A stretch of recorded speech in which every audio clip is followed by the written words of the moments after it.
Décrypter l'actualité nationale et internationale, voilà tout l'objet de cette émission, la revue de presse grand format, un programme auquel vous avez droit tous les dimanches à 16 h sur l'Intelligent TV. Bienvenue donc à vous sur nos antennes avec nos invités pour commenter l'actualité de cette semaine. À ma droite, nous avons M. Dao Sekou, il est analyste politique. M. Dao, bonsoir. Bonsoir, M. Kone, comment allez-vous? Merci d'avoir répondu à notre invitation. C'est moi, je vous remercie. Alors ce soir, vous partagez ce plateau avec M. Sama Zeyi, il est journaliste à Le Quotidien d'Abidjan. M. Sama, bonsoir. Bonsoir, Kali. Merci à vous aussi d'avoir accepté notre invitation. C'est moi qui vous remercie, Kali. Encore une fois, merci à tous les deux de votre présence sur les antennes de l'Intelligent TV dans cette émission, la revue de presse grand format. Merci. Pour commenter l'actualité de cette semaine en sport, politique, société.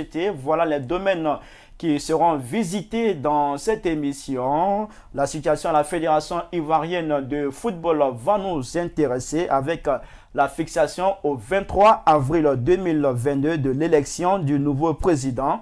En politique, on reviendra sur la 5e phase du dialogue politique que l'ancienne première dame, Mme Simone Gbagbo, a jugé non inclusif avant de faire des propositions. Et puis en société, à travers le rétro, le sujet de l'effondrement d'immeubles en Côte d'Ivoire, qui a été débattu la semaine dernière par nos invités, sera remis sur la table des discussions ce soir dans cette émission qui démarre maintenant avec la synthèse de la semaine. Le comité de normalisation de la Fédération ivoirienne de football a tenu une rencontre de concertation avec des doyens de clubs ivoiriens le mercredi 16 mars 2022 en vue de trouver des solutions à la crise à la Fédération ivoirienne de football.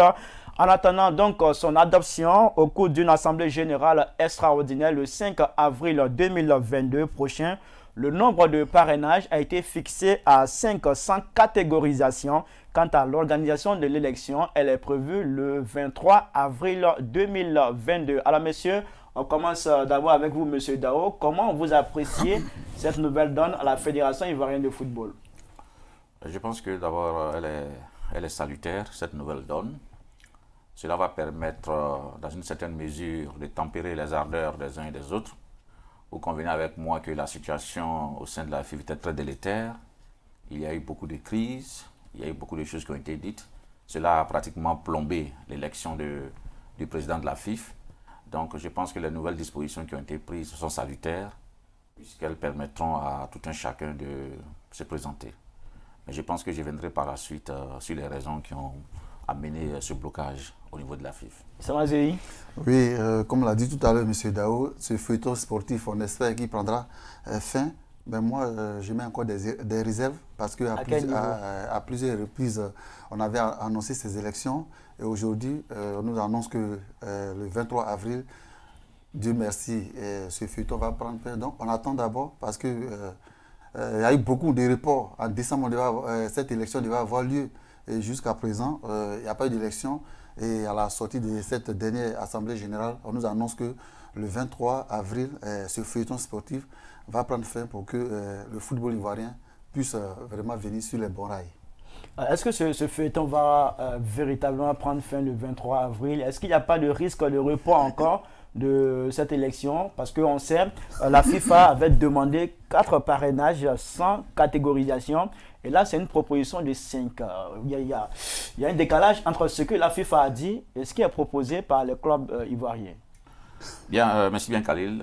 Moi, ce qui me gêne véritablement avec ce qui a lieu, l'épisode triste auquel on assiste au niveau de la FIFA, c'est que j'ai l'impression qu'il y a une volonté manifeste de la FIFA d'imposer leur candidat. Et qui est ce candidat de la FIFA? Bien évidemment, Didier Drogba. Je pense que nous tous, nous apprécions... Vous pensez que ces réactions, ces actions de la FIFA sont en faveur de Didier Drogba? Nous apprécions à sa juste valeur Didier Drogba, c'est une icône du sport ivoirien. Moi-même, je suis un de ses fans. Mais je pense qu'il y a des textes qui régissent le fonctionnement de la FIFA.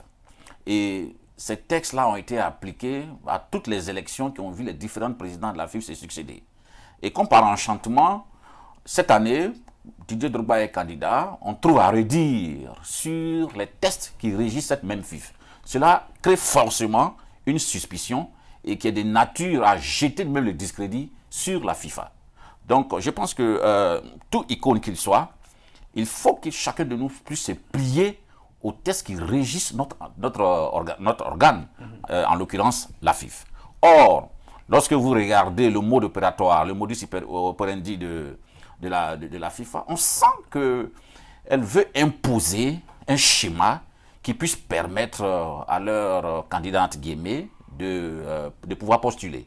Moi, je n'ai rien contre Didier Drogba, mais je pense que pour ne pas écorcher lui-même son image, il aurait été quand même plus judicieux, plus intéressant pour lui de se plier au texte pour pouvoir sortir grandi dans cette élection, si au cas où il serait élu.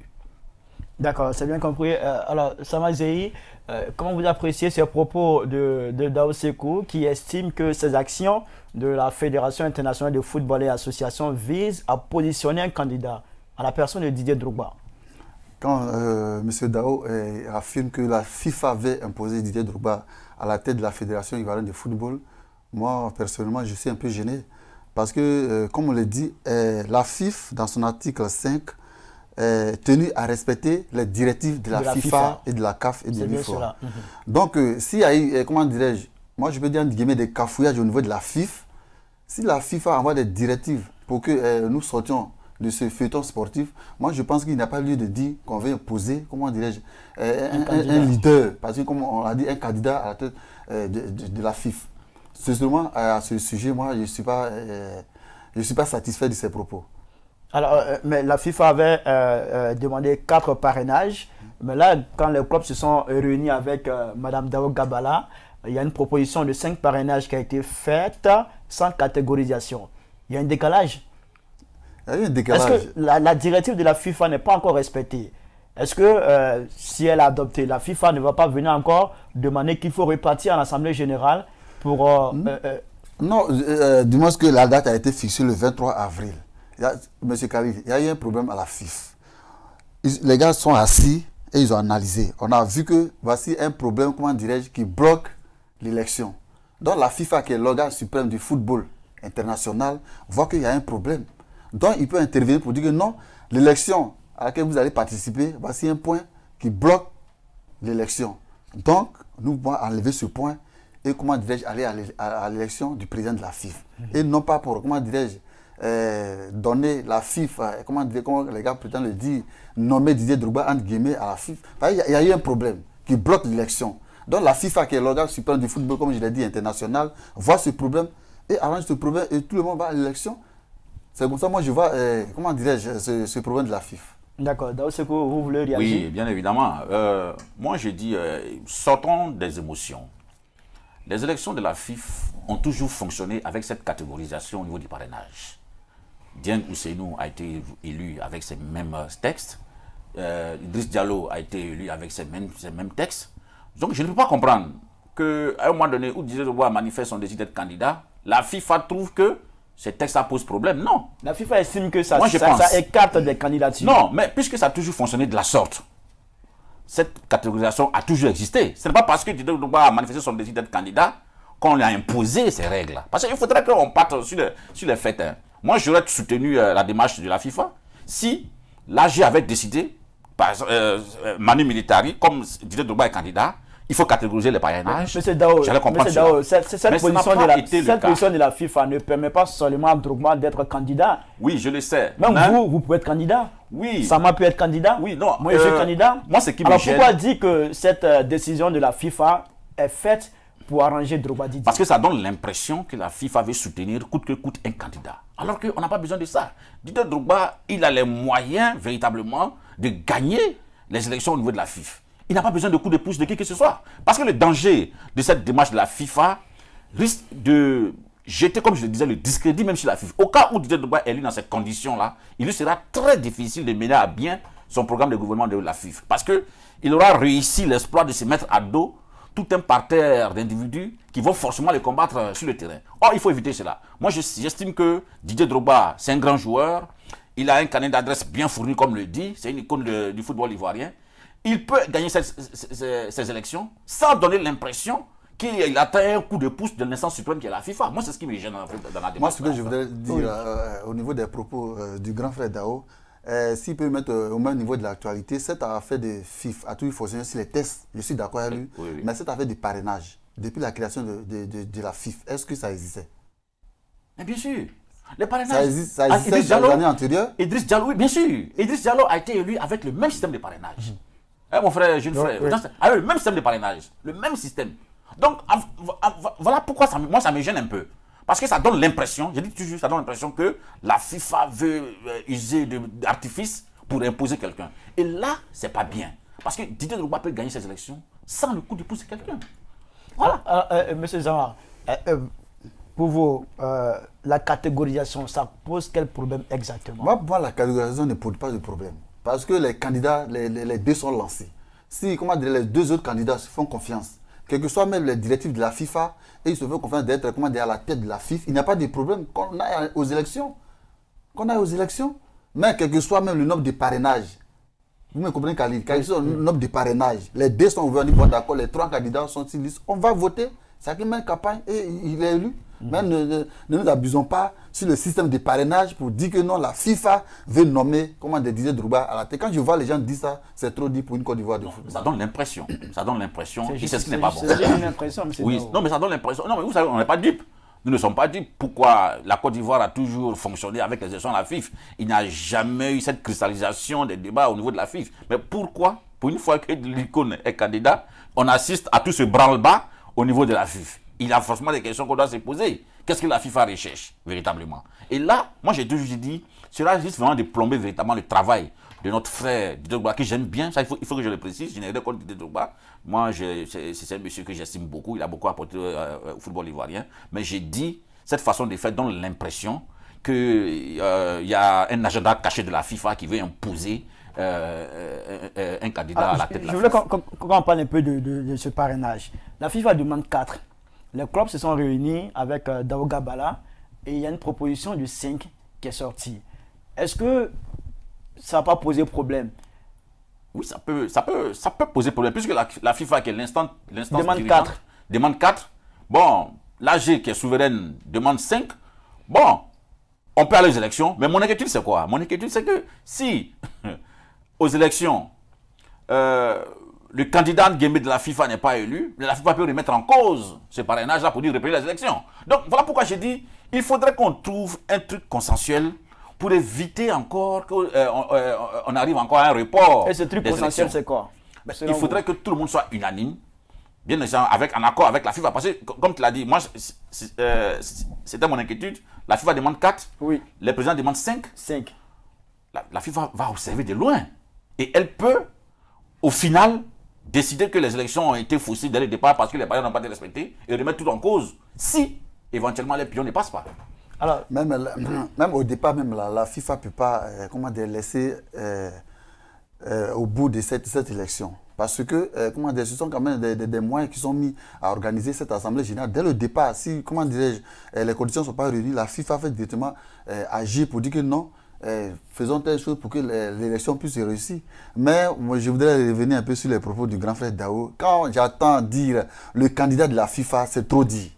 C'est trop dit. Alors, M. Dao dit, avec ces 5 parrainages, si on va aux élections, et selon lui, le candidat de la FIFA, qui est Drogba, ne gagne pas, la FIFA risque de remettre en cause l'élection.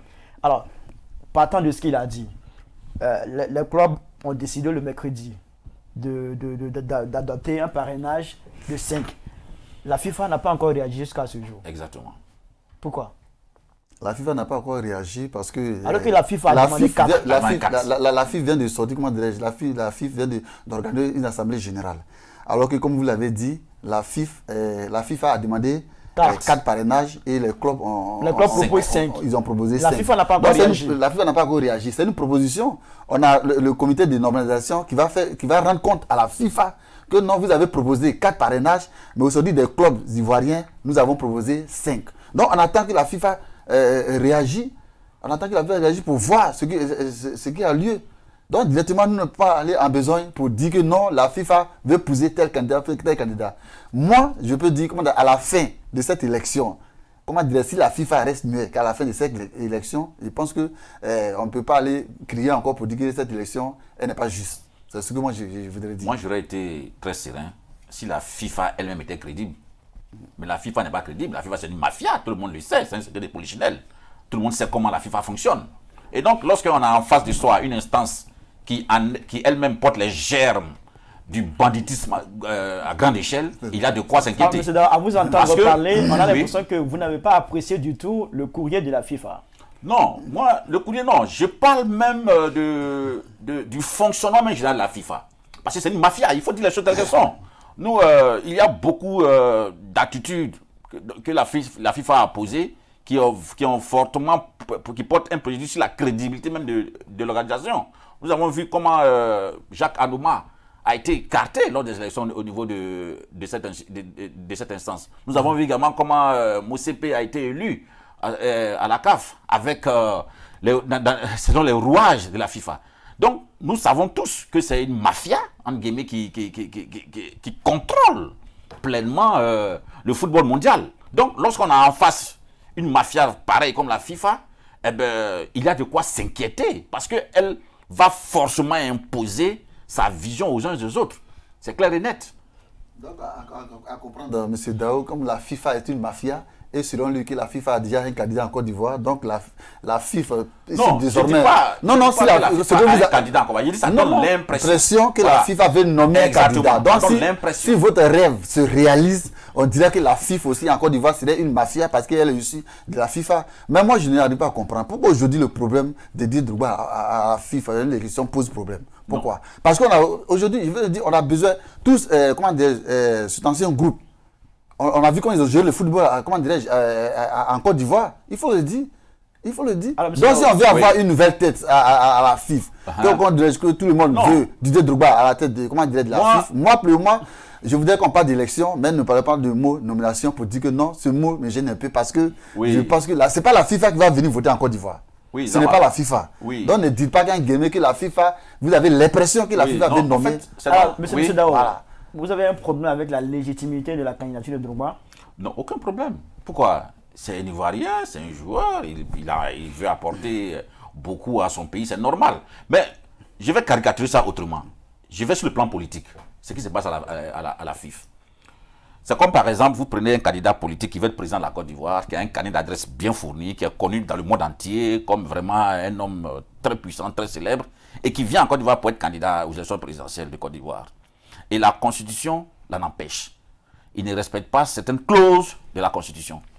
Et comme c'est le candidat de l'étranger, des Occidentaux, qui veulent forcément imposer, ils nous disent, changez votre Constitution, adaptez votre Constitution de sorte que notre candidat là, puisse être candidat à votre élection présidentielle en Côte d'Ivoire. C'est parce que la FIFA bien évidemment, cela risque de créer des problèmes. La FIFA n'a pas dit qu'il faut changer les lois. Parce que ça crée des problèmes je caricature parce que vous estimez être le candidat. Le problème du parrainage, Didier n'a pas pu la FIFA dit qu'il faut tout simplement retirer le système de parrainage. Si on ne peut pas le retirer, on maintient 4 parrainages sans catégorisation. A toujours existé pendant toutes les élections à la FIFA. Ils disent alors a été élu. Oui, maintenant si la FIFA demande qu'on change, où est le problème? Parce que Didier est candidat. S'il n'était pas candidat, je ne pense pas que la FIFA se serait immiscée dans cette histoire de la FIFA si Didier n'était pas candidat. La FIFA ne s'est jamais mêlée dans des élections de façon directe comme ça. Parce que le système de parrainage éliminait d'office de Drogba. Il n'a pas pu réunir les 8 parrainages. Donc c'est un coup de pouce, il faut dire les choses telles qu'elles sont. C'est un coup de pouce qu'on veut apporter à notre icône pour qu'il puisse être candidat. Il faut dire les choses telles qu'elles sont. Je n'ai rien contre Didier Drogba, je n'ai rien contre sa légitimité. C'est tout à fait normal qu'il manifeste. Mais les tests sont les tests. Trouve les 8 parrainages et tu es candidat. Dans l'impossibilité, dans l'incapacité de trouver, on trouve des arrangements pour permettre à tout le monde d'être candidat. Voilà la réalité. Ces arrangements, toujours comme à politique ou à football, ont toujours été... oui, mais voilà pourquoi j'ai dit que ça donne l'impression que la FIFA... moi, ce que je voudrais dire, je voudrais que le grand frère Dao soit dans une réserve peu en attendant. Parce que comme il a dit, la FIFA a demandé 4 et les clubs sortent avec en 5 par Dao. On attend pour voir la réaction de FIFA pour que M. Dao puisse assurer ses propos. Mais ici, dire, comment dirais-je, que Non, moi, ça va me donner raison. Ça va. Selon vous, la FIFA qui demande 4, le club propose 5. Qu'est-ce que les présidents de club veulent montrer à travers cela? Non, c'est une décision. Leur indépendance, ils veulent montrer leur indépendance, leur autonomie. Ils veulent montrer. Donc, c'est pour ça que je dis, attendons pour voir. Il y a deux réponses très différentes. La FIFA qui a demandé 4 et les clubs, ils en ont fait sortir 5. Donc, on attend la réaction de FIFA. Si la FIFA dit que comme nous avons demandé 4 pour, comment dirais-je, arranger, comme l'a surnommé M. Dao, le candidat. Vous pensez que la FIFA va laisser passer les 5 parrainages? Comment dirais-je, pour arranger le candidat de la FIFA entre guillemets. Donc on attend, si la FIFA n'a pas réagi, on partira avec les 5 parrainages. Maintenant, si la FIFA réagit pour dire que non, nous avons demandé 4, que maintenant vous avez trouvé 5, que nous ne sommes pas d'accord, je pense que M. Dao reviendra encore sur ce plateau pour dire que non, M. Kadi va... Vous pensez que la FIFA va réagir contre ces 5 parrainages? Non, on attend d'abord. Elle va laisser passer. Elle va laisser passer parce que, comment dirais-je, de toute façon, les présidents de club sont autonomes. Exactement. Ils sont autonomes, donc ils vont faire la proposition à la FIFA. Ils sont autonomes. FIFA. Si vous pensez qu'ils sont autonomes, ce sont eux qui sont là en Assemblée Générale et à l'unanimité, ils ont adopté ce texte. Pourquoi la FIFA est venue remettre cela en cause? Non, mais c'est avant que la FIFA... C'est au niveau des 8 parrainages qu'il y avait problème. Il y avait un blocus au niveau de la FIFA. Que la FIFA a réfléchi pour dire que non, quand vous avez des problèmes, nous allons durer à tout problème, à tout chose. Comment dire, il y a quand même des apaisements, comme l'a dit le grand frère. Il y a tout le monde, quand tu veux être un candidat, qu'on voit que quand il voit qu'il est gêné, on voit, et puis on dit bon d'accord, on voyait la constitution comme ça. Donc comme la FIFA, il y avait problème de 8 parrainages, qu'on voit qu'il y avait un blocus, que l'élection à la FIFA ne bougeait pas, il faut revenir de la barre de 4. Maintenant au niveau de la barre de 4, les propriétaires même des clubs sont allés en Assemblée Générale, ils ont dit que non, ils feront, ils vont rendre compte à Dao Gabala, la présidente du comité de nomination pour dire que non, mais les chers membres de la FIFA, vous avez demandé 4, mais les clubs ont trouvé 5 et on attend la réponse pour voir, donc on ne peut pas trop aller en besoin. D'accord, c'est compris. Dao Sekou, rapidement, juste en 30 secondes. Oui, moi je pense honnêtement que la FIFA ne se serait pas invitée dans ce débat, la FIFA, si... Drogba n'était pas candidat. Non, ce n'est pas candidat. Si Drogba avait réussi à avoir les 8 parrainages. D'accord. Je suis convaincu. C'est votre avis, monsieur C'est bien compris. En tout cas, les avis, on les respecte ici. Monsieur Dao Sekou et puis Sama Zeyi, merci pour vos différents propos relativement à ce premier sujet de cette émission qui concernait la situation de la Fédération ivoirienne de football. On va parler cette fois de politique. Le mercredi 16 mars 2022, l'ex-première dame de Côte d'Ivoire, Simone Gbagbo, a animé un point de presse pour se prononcer sur les conclusions de la 5e phase du dialogue politique. Au nom de la plateforme Synergie pour le dialogue et la réconciliation SDR, elle a dénoncé le caractère non inclusif de ce dialogue, d'où son insatisfaction devant les résultats. Alors Sama, est-ce que c'est une analyse que vous partagez? Par rapport à la réaction de Mme Simone Gbagbo, moi je ne partage pas un peu son avis, mais j'ai toujours dit que Mme Simone Gbagbo, elle était, comment dirais-je, au FPI. Si aujourd'hui, elle n'était pas en rupture avec le président Laurent Gbagbo, elle serait dans le PPACI. Mais aujourd'hui, les idées sont départagées. Elle est restée sur sa position dans le but, dans l'avenir, de créer un parti politique. Comme on l'a dit, elle a un mouvement qui devait se transformer en parti politique. Génération capable. Génération capable. Mais ce que je voulais savoir, et je voulais interpeller à Maman Gbagbo, si elle était présidente d'un parti politique, elle serait invitée à la table de négociation à la primature. Mais elle n'est pas présidente d'un parti politique. À la table, ils ont invité les présidents des partis politiques. Même pas, de la société civile n'a pas été invitée. Donc, pour moi, elle n'a pas trop d'amendements à faire sur ce dialogue. Peut-être elle peut apporter un avis. Mais je prends comme président d'un parti politique pour dire que non, le dialogue qui a été obtenu, elle n'est pas d'accord. Moi, je vois un peu que, sérieusement, elle n'a pas raison. Je respecte, elle a été une personnalité politique en Côte d'Ivoire. Mais à cet effet, il faut le dire que pour le moment, elle n'a pas son mot à dire. Alors, dans ce coup, le dialogue politique n'a pas été inclusif, selon les propos de Mme Simone.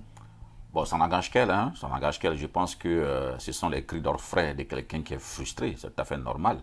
Elle aurait voulu être partie prenante de ce dialogue politique.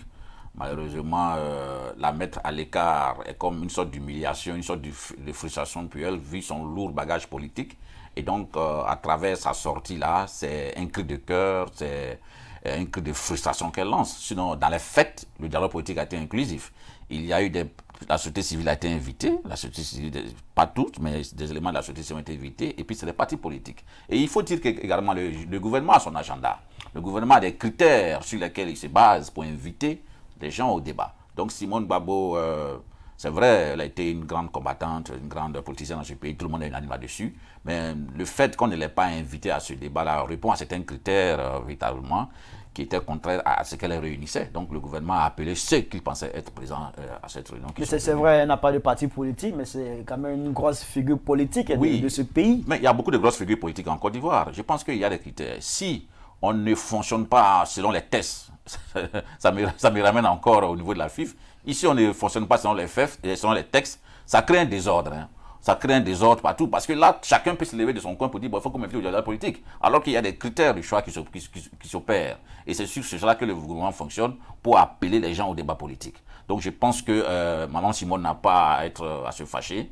Il y aura d'autres lucarnes, d'autres occasions où le gouvernement peut-être se chargera de l'inviter au débat. Alors déjà, des voix se lèvent contre les conclusions du dialogue politique. Faut-il craindre la suite je en termes de pacification du pays? Bon, si je vois la sortie de Madame Simone Gbagbo, vous me dites que des voix s'élèvent. Apparemment, je n'ai pas encore entendu des Ivoiriens contester, comment dirais-je, ce dialogue politique. Au contraire, même, ils ont. Elle est au sein d'une plateforme. Oui, c'est une plateforme, mais c'est ce que. Oui, je vous comprends, c'est ce que le grand frère Dao, sur ce plateau, vient de dire. Madame Simone Gbagbo, comme je l'ai dit toujours, elle a été une personnalité politique incontournable en Côte d'Ivoire.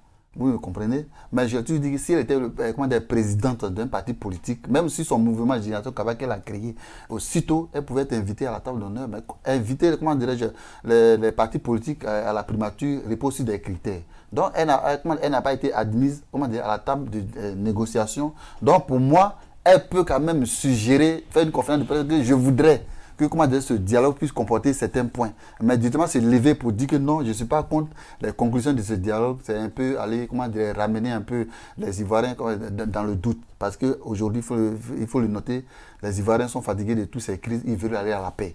Et il faut voir, après ce dialogue, il faut voir tout, ces personnalités, ces différents présidents des partis politiques ont été interrogés. Ils étaient dans le même canevas pour saluer, le rassemblement de tous ces Ivoiriens autour de cette table pour guérir la Côte d'Ivoire. Donc pour le moment, je pense que c'est levé si tôt pour encore dire que non, le dialogue que nous avons fait, on a écarté des gens, je ne suis pas d'accord, c'est ramener un peu les Ivoiriens dans le doute. Alors, Mme Simone, comme je l'ai dit, elle a montré sa position vis-à-vis de cette cinquième phase du dialogue politique. Elle a estimé que ce dialogue n'a pas été totalement inclusif. Et donc, elle a fait aussi des propositions allant dans le sens de l'amélioration du dialogue politique en Côte d'Ivoire. Je vous invite à regarder avec moi cet élément de vidéo et puis on revient pour la suite.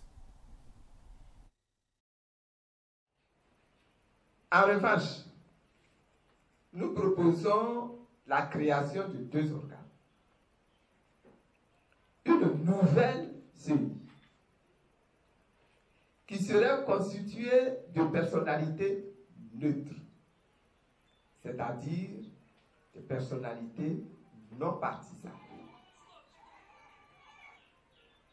Cette nouvelle CEI ne devra donc contenir aucun représentant des partis politiques, ni des institutions de l'État. Les acteurs de cette CEI auront un statut particulier avec des salaires et des moyens conséquents.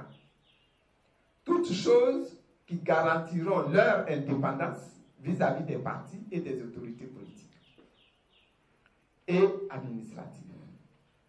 Ils seront recrutés par appel d'offres et en dehors des partis et mouvements politiques. Nous proposons la création d'un deuxième organe que nous appelons l'Observatoire des élections. Et cet Observatoire des élections sera chargé de l'observation des élections. Cet organe sera constitué de représentants du gouvernement, de représentants des partis et mouvements politiques et de représentants de la société civile. Ils observeront toutes les élections, toutes les étapes du processus électoral. Ont été obtenus grâce à nos confrères de Abidjan.net. Alors, Dao Seko, vous avez écouté Mme Simone Gbagbo qui a fait ses propositions relativement au dialogue politique. Elle demande une nouvelle CEI et puis la création d'un observatoire des élections. Bon, je pense que ce qu'elle dit me semble plus ou moins surréaliste, hein, parce que vous savez comment les choses fonctionnent en Afrique et plus précisément en Côte d'Ivoire. Et je suis d'autant plus... ça me fait marrer parce que Simone a eu l'occasion de diriger la Côte d'Ivoire et en son temps, je n'ai pas vu une CEI telle qu'elle le propose aujourd'hui. Peut-être que c'est aujourd'hui qu'il demande ça. Non, je pense que c'est vrai, elle émet cette volonté de voir les CEI, mais cette CEI-là, ça ne peut pas exister, parce qu'elle appelle des gens neutres. La neutralité aujourd'hui, moi, je suis dubitatif sur le caractère neutre des individus aujourd'hui. Je peux ne pas appartenir officiellement à un parti politique, mais est-ce pour autant que je suis neutre? Non, dans ma démarche, on verra forcément que j'ai un penchant pour tel ou tel autre. Donc je pense qu'il faut... Le plus important pour moi, ce ne sont pas des propositions surréalistes qui risquent encore de rebattre certaines cartes. Pour moi, l'important, c'est d'amener tous les acteurs politiques à regarder dans la même direction. Voilà pourquoi d'ailleurs j'ai salué le dialogue politique. Parce que c'est la première fois d'ailleurs en Côte d'Ivoire que toutes les parties prenantes dans le dialogue politique signent d'un commun accord le protocole d'accord. C'est du jamais vu. Donc c'est dire que déjà il y a un progrès qui est fait dans ce sens-là et je pense que les choses iront pour le mieux. Alors Samazei, ce sont des propositions surréalistes. Avant ces propos de Maman Simone, je voudrais saluer encore sa pleine forme parce qu'elle a repris sa belle forme, entre guillemets. Mais comme l'a dit le grand frère Dao, excusez-moi, à chaque fois, je ne suis pas sûr que c'est pas, mais quand c'est réaliste, il faut le dire. Madame Simone Gbagbo, elle a été vice-présidente du FPI. Et en Afrique, il faut le dire, hein, quand tu es au pouvoir, c'est toi qui organise les élections. Et l'opposition ne peut apporter des propositions. Et c'est rare que le parti au pouvoir accepte les propositions de l'opposition. Mais ce qu'elle est en train de dire, il faut décapiter la CEI, la commission électorale indépendante. Vraiment, je pense que ce sont des propositions, mais des personnes neutres. Lesquelles? Des personnes neutres lesquelles? Le dialogue politique, tout le monde doutait, on est parti jusqu'à la 5e phase avec 85 points sur la table. Mais Dieu merci, ces points ont été analysés et tous ces Ivoiriens ont trouvé un consensus. Ils ont signé la plateforme, même Armand Onien, le procès Armand Onien. Il a dit, comment dire, quand il est sorti, il dit en dialogue, on ne peut pas tout obtenir. C'est déjà un grand point. Ça veut dire qu'il est satisfait à 80% des résolutions. Donc pour moi, ce que Mme Simone Gbagbo entend de proposer, je l'ai toujours dit, si son mouvement qui va devenir parti politique, qu'elle veut être candidate aux élections de 2025, si elle est sur ces points, on serait obligé de revenir encore dans les mêmes plaies. Vous avez un problème avec sa proposition relativement à la CEI et sa proposition relative à l'Observatoire des élections. Oui, parce que, comment dirais-je, je n'ai pas de problème avec elle, mais comment dire, sa proposition me paraît un peu, comment dirais-je, ambiguë, entre guillemets, parce que si elle devient demain, comment dirais-je, candidate à l'élection présidentielle 2025, elle mettra en cause cette élection pour dire que non, la commission électorale indépendante n'est pas conforme, donc je ne peux pas aller aux élections. Nous retombons encore, comment dirais-je, dans un trou. Tu vois? Donc pour moi, je voudrais, c'est vrai que j'ai dit sur ce plateau que je veux que Maman Simone Gbagbo attende qu'elle affirme qu'elle est présidente d'un parti politique. Là, on peut l'écouter. Mais pour le moment, elle a été une personnalité politique en Côte d'Ivoire. Elle n'est pas obligée d'avoir un statut de président du parti politique. Elle s'exprimer en tant que citoyenne déjà, elle peut s'exprimer sur l'actualité de son pays. Elle peut s'exprimer, mais comment dire, en mettant en cause, elle veut que ses propositions soient prises en compte par le dialogue national, alors que le dialogue a eu déjà lieu, les gars ont signé, on cherche maintenant à restituer, les partis politiques s'engager chacun de son côté, va se battre, comment mettre en place pour trouver un candidat.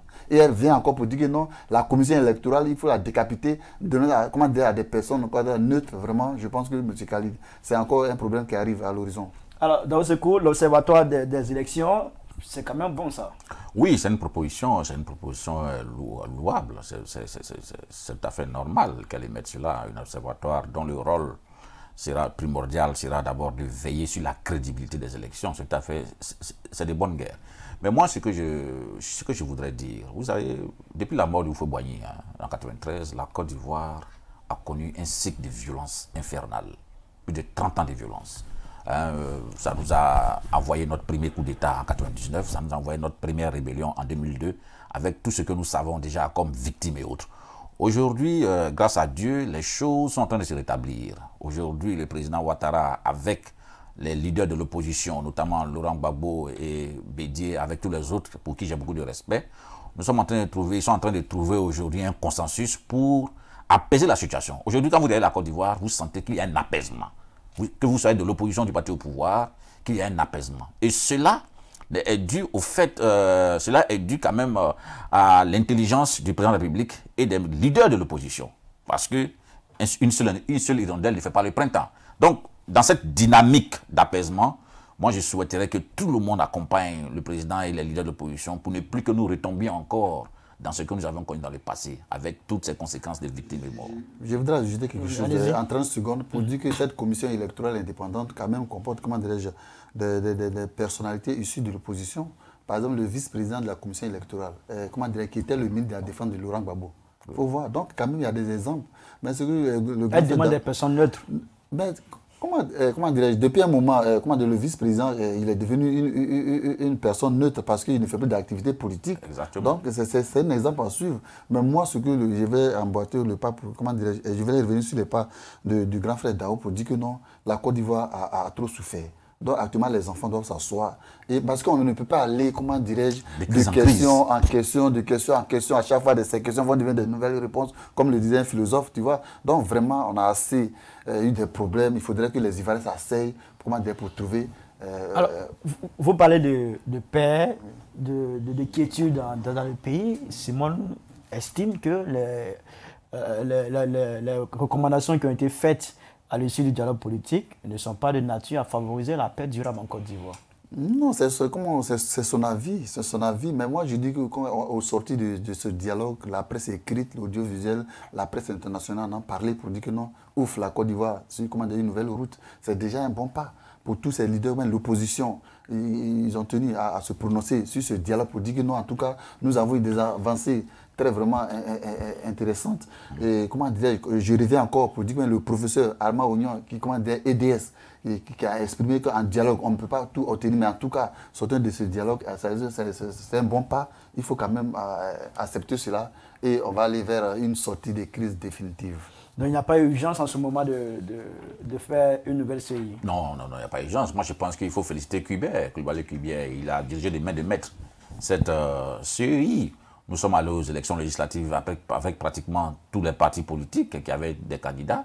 Les élections présidentielles, c'est vrai, malgré quelques couacs, ça s'est bien déroulé quand même, mais je pense on peut améliorer, mais il ne faudrait pas tout remettre en cause. Vous estimez que ce sont les propos d'une personne frustrée? Bien sûr, elle est frustrée parce qu'elle ne peut pas imaginer qu'elle, la grande Simone Gbagbo, soit en retrait de ce dialogue politique. Donc c'est un appel de pied à travers cette déclaration qu'il lance au gouvernement pour être prise en compte dans les prochains débats. Voilà. D'accord, c'est bien compris. Nous allons partir maintenant pour la deuxième rubrique de cette émission, le rétro. Je vous invite à suivre un extrait de l'émission de la semaine passée. Nous recevions sur ce plateau deux journalistes, Beta Michel et Tenebe Ousmane. Ils se sont prononcés sur la question de l'effondrement des immeubles en Côte d'Ivoire, notamment à Abidjan. Et puis le récent effondrement d'immeubles, c'était à Cocody en Gré, des morts et puis des blessés.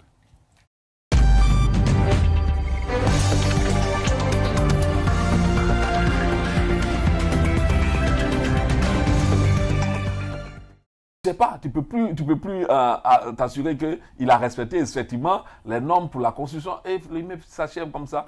Et demain, on est surpris que ça tombe. Moi, je pense qu'il y a un audit à faire dans ce secteur-là. Un audit pour mieux situer les responsabilités et mieux appréhender désormais les échecs. Quand je dis mieux appréhender les échecs, parce que quand on donne une responsabilité à une structure, à la fin, il y a un rapport qui est donné aux différentes structures qui s'occupent de ce secteur-là. Et même aux propriétaires de l'immeuble, il y a un rapport qui lui est remis pour dire ton immeuble est payé. Mais si demain, au regard de ce rapport-là, les choses comme ça se produisent, on sait qu'ils ont mal assuré leur...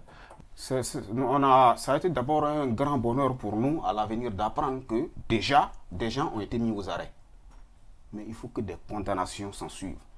Ne regardons pas ces drames-là sous l'angle de ceux qui ont perdu leurs milliards en construisant les immeubles. Parce que généralement, c'est ce qui s'est fait. On dit, bon, il a perdu son argent, mais ce n'est pas cet argent-là qui a servi à s'aimer la désolation dans les familles qu'il faut regarder. Faisons un jour le point de ces 20 immeubles qui se sont effondrés et vous verrez le niveau de drame que ça a sémé dans des familles. Je souhaite que ce soit regardé sous cet angle. Alors, Samazei, vous avez écouté nos confrères Beta Michel et Tenebe Ousmane sur la question de l'effondrement d'immeubles en Côte d'Ivoire. La semaine dernière, c'était au cœur des débats dans cette émission. On cherchait à situer les causes et les responsabilités. Vous les avez écoutés. Est-ce que vous partagez les idées? Je partage leurs idées parce que l'effondrement des immeubles, comment dirais-je, en Côte d'Ivoire était même au cœur des débats, pas ici seulement. C'est un problème, c'est un véritable problème. Parce que ce problème, moi, je le classe sur deux fonds, au niveau de la surface et au niveau du fond. Superficiellement au niveau du fond. Parce que les immeubles, avant de construire les immeubles, il y a quand même des experts qui arrivent. Ils voient les travaux, comment ça va se passer, et ils laissent, comment dirais-je. Mais quand ils tournent le dos, les gars qui vont acheter les matériaux sur le marché, là, ça pose un problème. Tu vois, parce qu'on accuse le ministère de la construction, je suis d'accord. Mais sur le terrain, le propriétaire du meuble qui donne l'argent, tu vois, c'est un problème. C'est un problème. Daousekou? Oui, moi, je ne vais pas mâcher mes mots. Hein. Il faut qu'on apprenne à se dire la vérité. Le problème auquel nous assistons aujourd'hui avec l'effondrement des immeubles a deux responsables. L'État et les propriétaires de l'immeuble. Pourquoi l'État? On observe un certain laxisme de la part de l'État qui ne veille pas véritablement à encadrer ceux qui doivent bâtir ces maisons-là. Parce qu'on a l'impression que la corruption a pignon sur rue au sein de l'État. Il suffit de venir soudoyer quelques agents pour qu'on vous fasse de ces papiers-là pour vous permettre de construire sans véritablement prendre le soin de vérifier même le terrain sur lequel on va construire. Donc, laxisme de l'État. Deuxième élément, les propriétaires. Et là, il y a deux dimensions. D'abord, la responsabilité, elle est matérielle et puis elle est immatérielle. Peut-être ça va vous surprendre. Matériel et immatériel. Matériel, pourquoi? D'abord, les fondations qui sont faites. Est-ce que les fondations respectent véritablement la construction de l'immeuble? Parce que vous ne pouvez pas faire une fondation qui est prévue initialement pour un immeuble de 3 étages. Vous le faites pour un immeuble de 5-6 étages. Forcément, ça va s'écrouler. Les matériaux utilisés, la vétusté des matériaux. Est-ce que les matériaux qu'on utilise pour construire ces immeubles-là sont des matériaux neufs, sont des matériaux qui répondent aux normes qu'il faut pour construire? Troisième élément, les hommes qui construisent ces immeubles-là, est-ce qu'ils ont l'expérience et la compétence nécessaires pour travailler sur ces immeubles-là et tout ça? Donc, ce sont autant de questions qu'on devra poser aux propriétaires pour voir. Maintenant, la question immatérielle, ça vous fait rire. Oui, on vous écoute. Vous savez, nous sommes aujourd'hui dans un environnement de broutage. C'est ça de quoi je parle. Hein. Broutage, c'est-à-dire ceux qui utilisent des moyens démoniaques et sataniques pour se faire de l'argent. Le propriétaire, en construisant son immeuble, peut signer un pacte avec ses esprits ténébreux.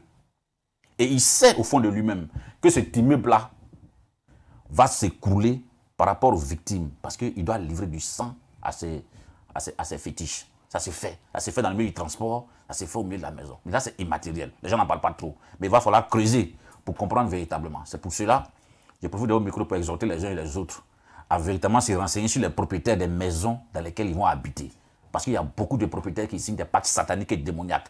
L'immeuble peut être construit en bonne et due forme, mais vous savez, le diable, peu importe hein, le matériel que vous prenez pour construire, lorsque le pacte que vous signez avec lui arrive à expiration, il vous frappe dans n'importe quel état. Donc, il est important qu'on réfléchisse là-dessus. Côté matériel, l'État prend ses responsabilités. Il frappe tous ceux qui vont user de moyens détournés pour construire des maisons sans véritablement respecter les normes.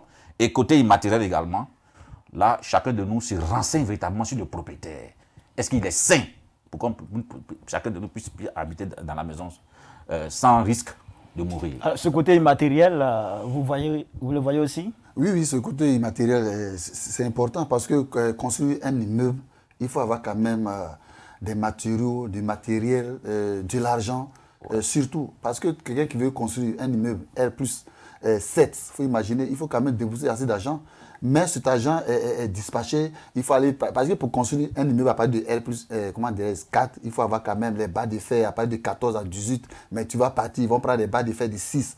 Tout dernièrement, j'étais avec le ministère de la construction, on était à Yopougon, cité verte pour aller démolir un immeuble, mais il faut voir, quand l'immeuble est tombé, il faut voir, l'immeuble s'est écroulé plutôt, il faut voir le matériel qui était dedans. Moi, mais je suis allé toucher.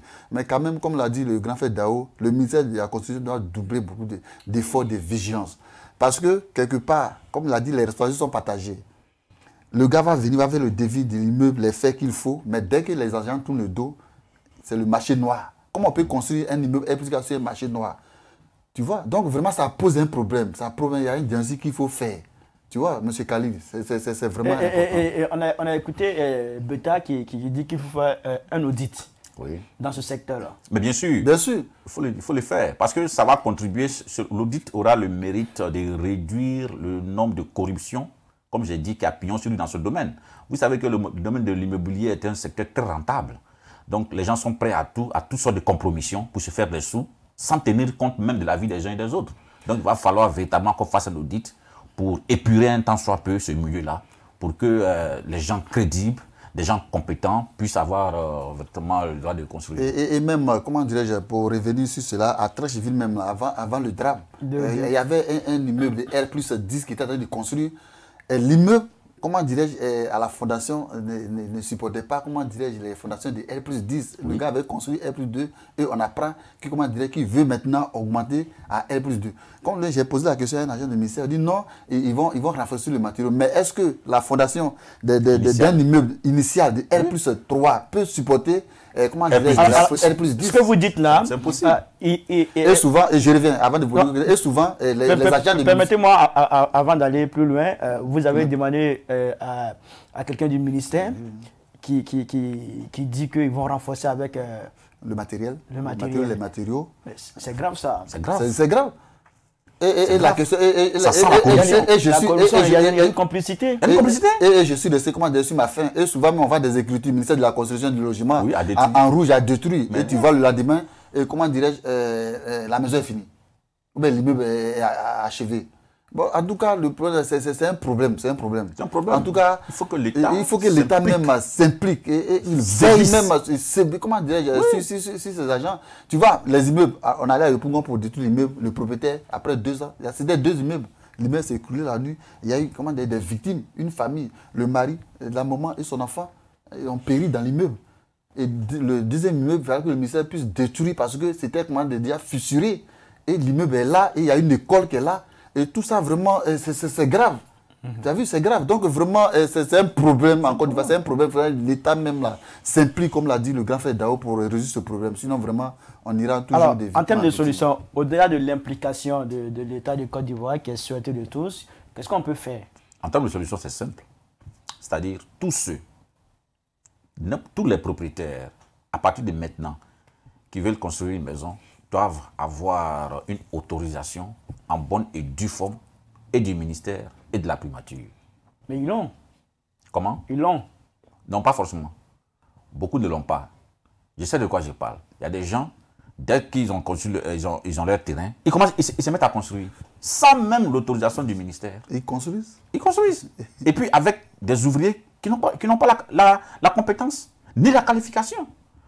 On en voit à plein à Abidjan ici. Des gens qui n'ont aucune compétence.